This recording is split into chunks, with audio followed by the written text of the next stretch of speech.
Greetings everyone and welcome to today's webinar on xP&A. My name is Mikko Kurki. I'll be your host for this session. Thrilled to have you all here today with us. We have a special guest joining us, Group CFO Petri Pellonmaa from PHM Group, and he will be sharing his valuable insights on his organization's adoption of xP&A.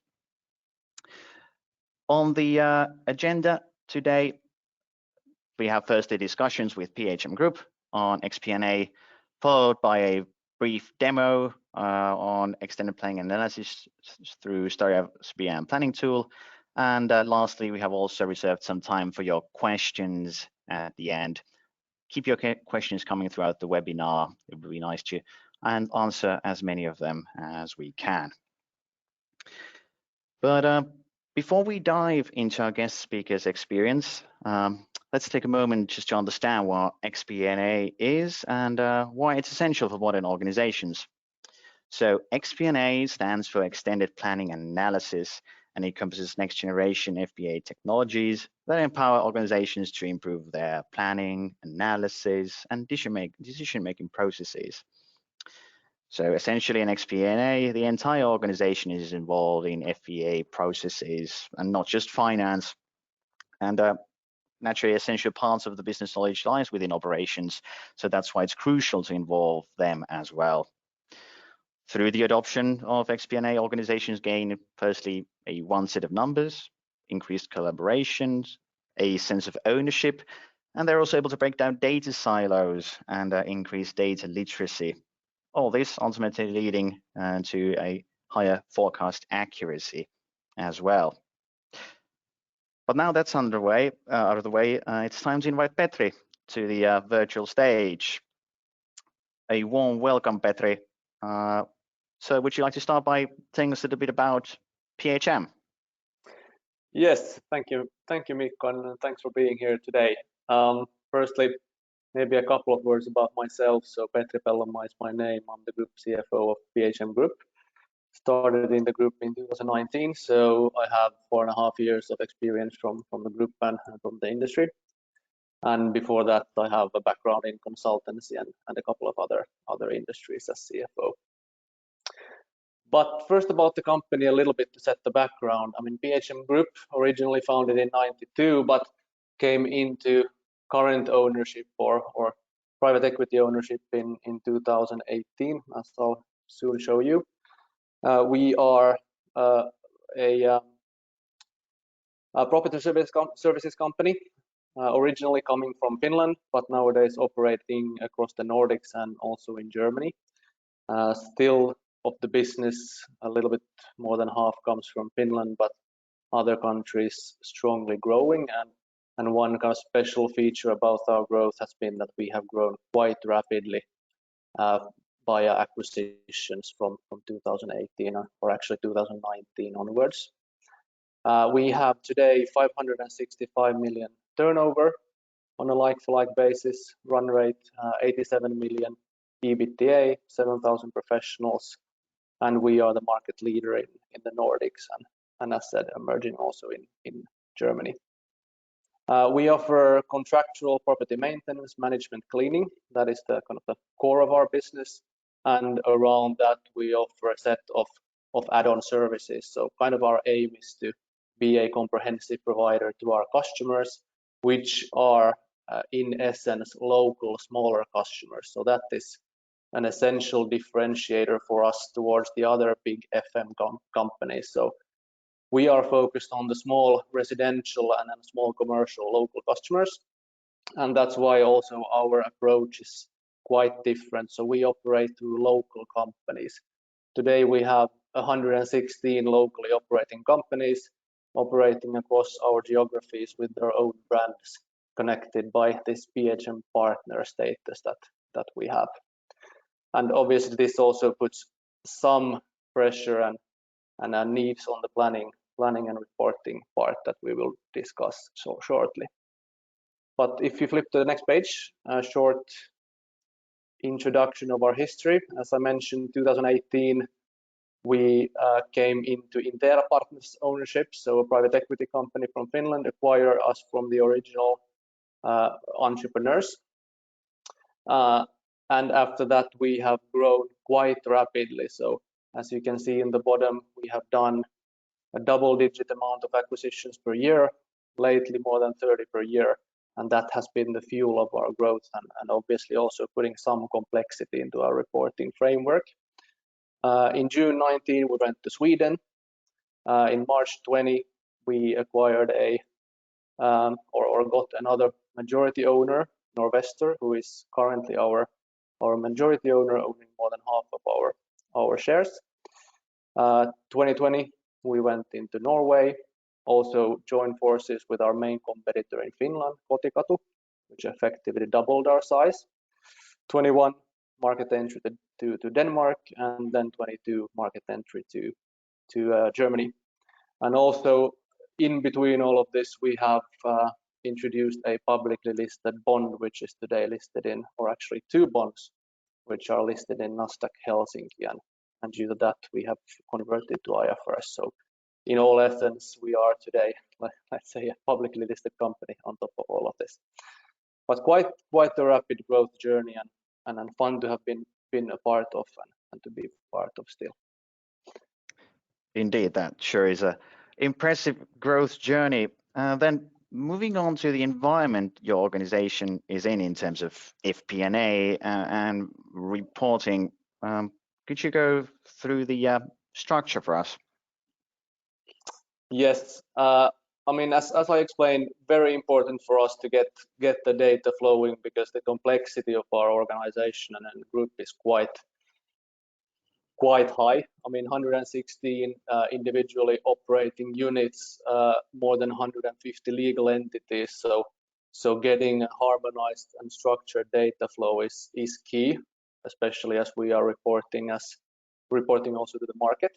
And this is basically how we do it. So in the heart of everything is a data warehouse that is kept up by Staria. And connected to that, we have the Hubia planning and BI software that we can discuss in a little bit in more detail. What we feed in there is obviously the company financials. So we have in each of the countries we operate, we have one economy or financial system of choice, which is integrated into the warehouse. And then due to the fact that we are acquiring a lot of companies all the time, we also import company financials for those companies who are not, or whose accounting is not centralized through CSV uploads to the data warehouse. We have quite the standardized process that we have built together with Staria to do this. So basically we are reporting on the 7th workday. We take the company financials from the warehouse. We have an integration that takes those financials into our consolidation system where we do certain adjustments, IFRS adjustments, non-recurring item adjustments, and then we do the consolidation. Bring that data back to the data warehouse, and that is where the master data is, which is then available for the units to analyze and look at. Obviously, we also import forecast budget data, which we then basically prepare in Hubia, or if it is done outside, then it is uploaded through CSV uploads as well. Then we enrich that data by bringing in data from two of our major assets. So our contract customers are imported into the warehouse from our CRM system. And then from our HRM systems, we import the employee data. And from these three elements, we then build dashboards to our units. So that is the basic setup. Yeah, indeed. This just goes to show that for xP&A, you really need to have an integrated and unified and a flexible platform that can actually combine all this financial operational data, and that's why you're able to actually achieve through the combination of a data warehouse and our BI planning. Great. Rightly so. And then moving on, like in terms of the planning and reporting process that you have in place. So what type of process did you actually end up having? Yeah, so if we look at first the planning cycle, obviously on a monthly basis we have a reporting and commenting process that we will go through in a little bit more detail on the next page. But basically on a monthly basis we are commenting our results, or the units are commenting their results each month.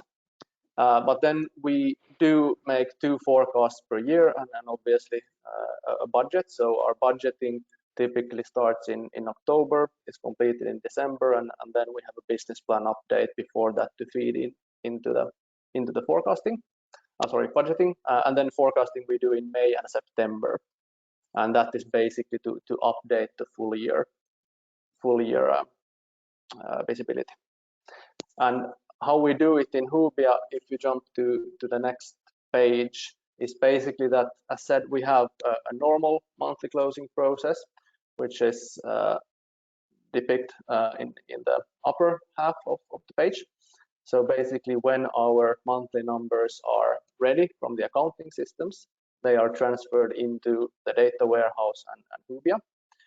First, the controllers go through them and check that it makes sense, and actually even before the numbers are ready in Hubia, we have a certain set of reports in Hubia where we can kind of monitor how the results are getting made. So we are reporting already on the 5th working day a flash report to our board, which is then done based on these Hubia reports.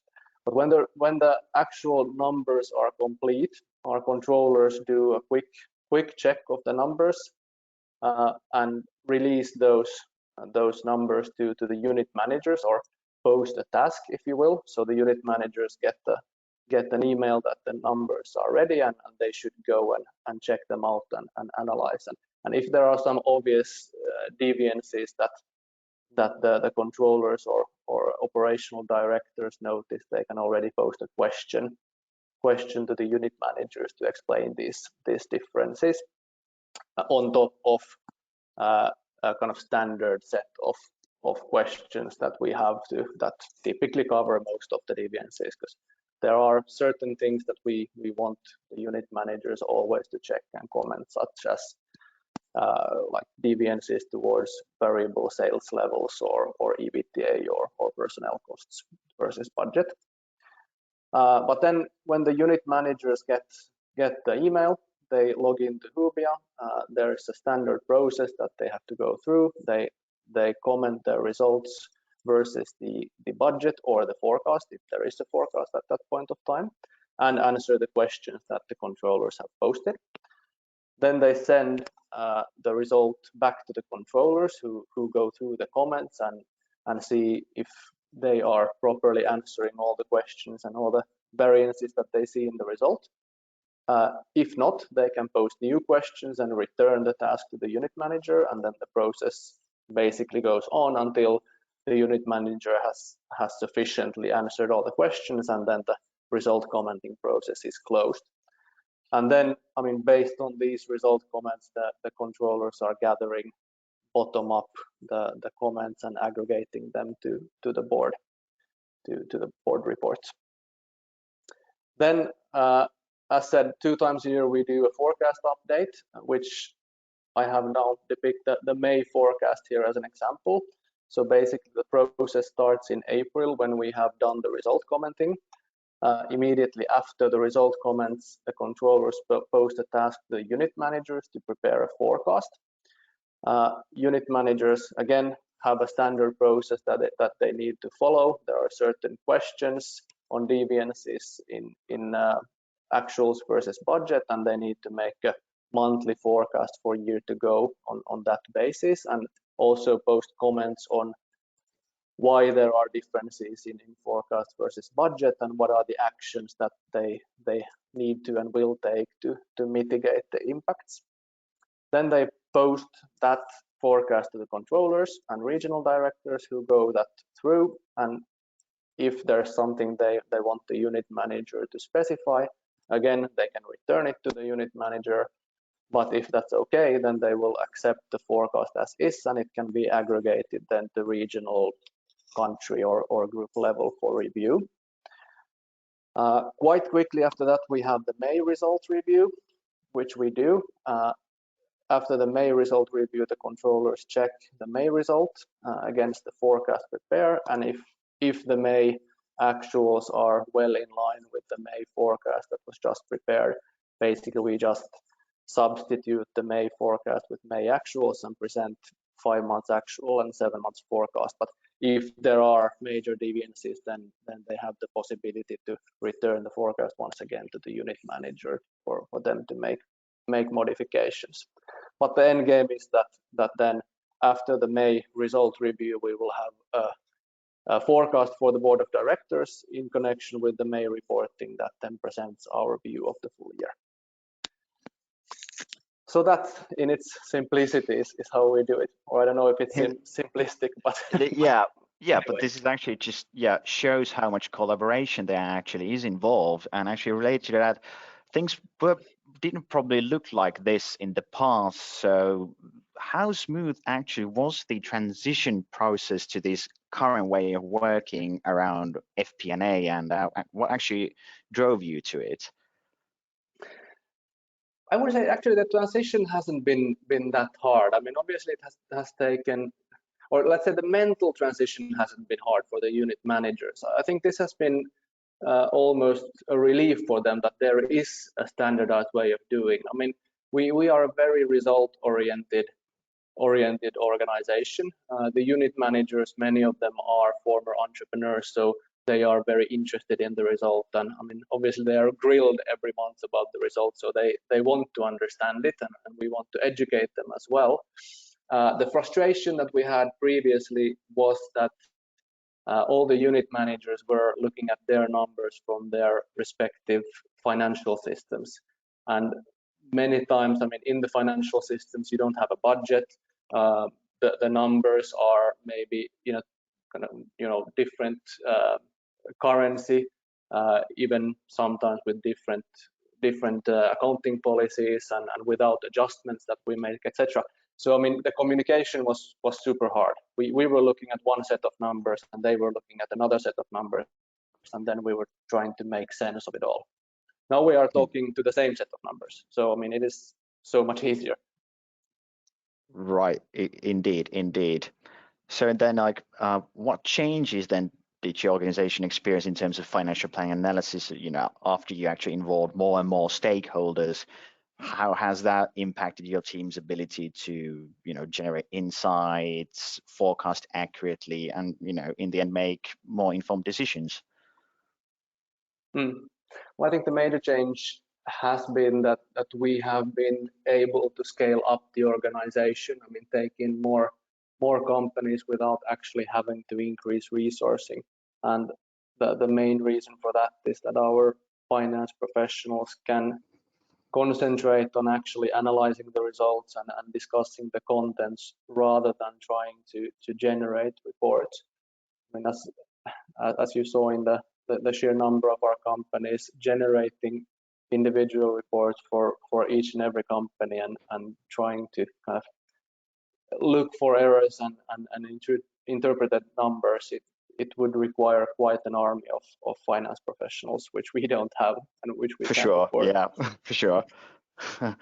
So then, like, linking to the or referring to your finance functions, as you're a finance professional yourself, how has the role of the finance team or the finance professionals over at PHM, how has it actually evolved since you have actually implemented a model where the entire organization takes part in analyzing and planning? Has that, has that enabled your finance professionals to actually become more of a strategic advisors and business partners, for example? I would say so. I mean, as said, they have transformed from report generators into business partners, and I mean, what I would at least understand as the true meaning of a controller. So someone who actually controls how the business is doing, not producing numbers. Yeah, me too. I see that very, very similarly. But this is really impressive, and more often than not, there are cultural changes involved as well. And again, really, really impressive that you have been able to set up this process throughout your large and dispersed organization. But next, I think we could cover in more detail what all of this that Petri really, really, really well elaborated means in practice in terms of xP&A through the tool that PHM is actually using, the tool provided by Staria. So Staria's BM planning tool is actually a next generation tool that actually is all about empowering everyone and breaking the traditional boundaries between finance and operations. All this is built around these three core functionalities. Firstly, chat groups for meaningful dialogue amongst users about those famously one set of numbers, which Petri also alluded to.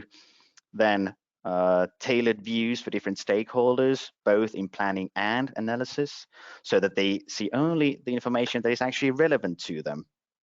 And finally, guided workflows that users can follow to complete predefined planning and analysis processes, and their progress can actually be monitored as well.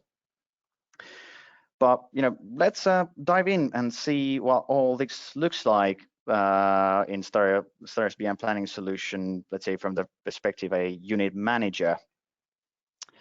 So just gonna open the solution here. And once I log in, I'm actually immediately guided to my home dashboard.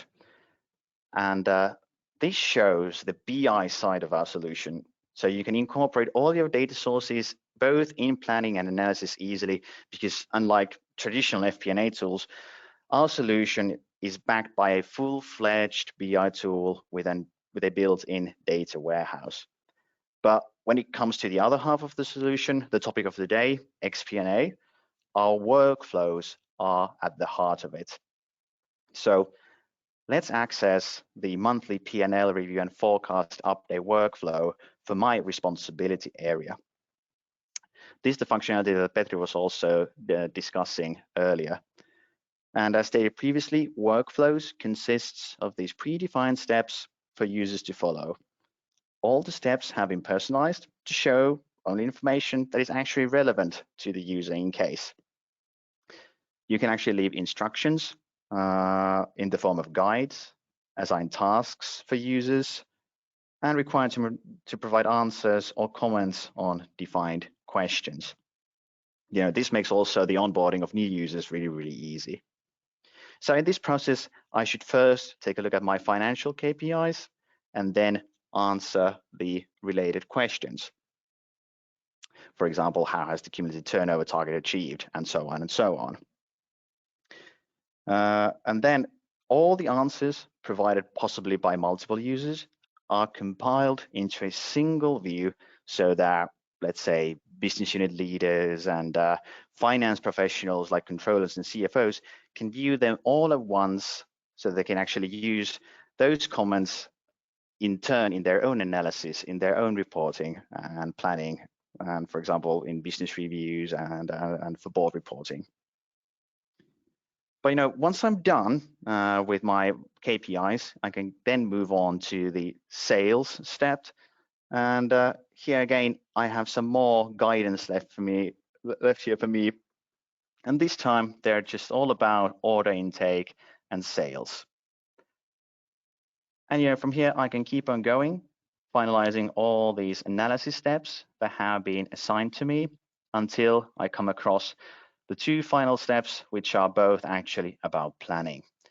So lastly, I should take a look at my latest forecast and make changes if needed. So here I have actually another question left for me, this time related to headcount. I know as a business manager that I am expecting increases in headcount for my own responsibility area, and then I can just go ahead and make the needed change.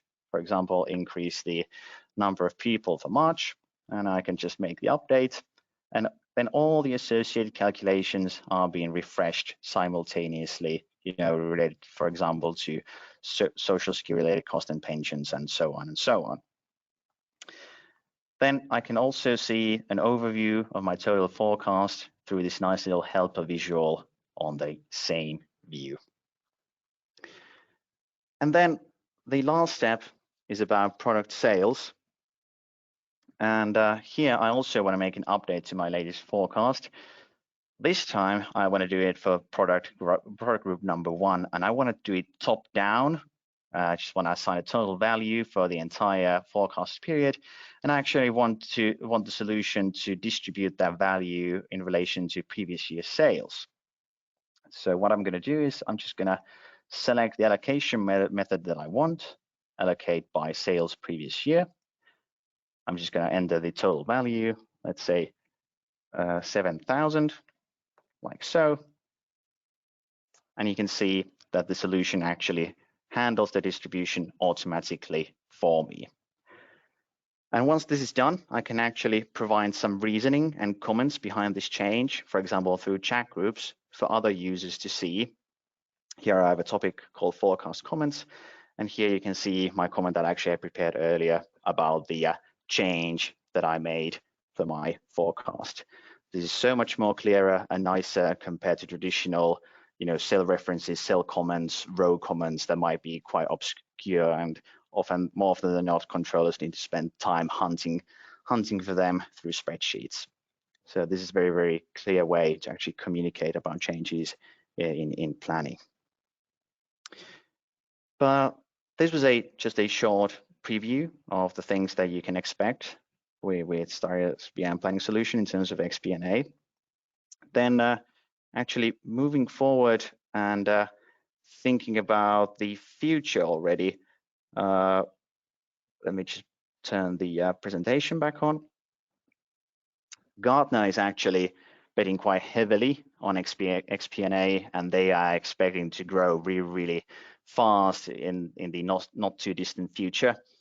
But what about you, Petri?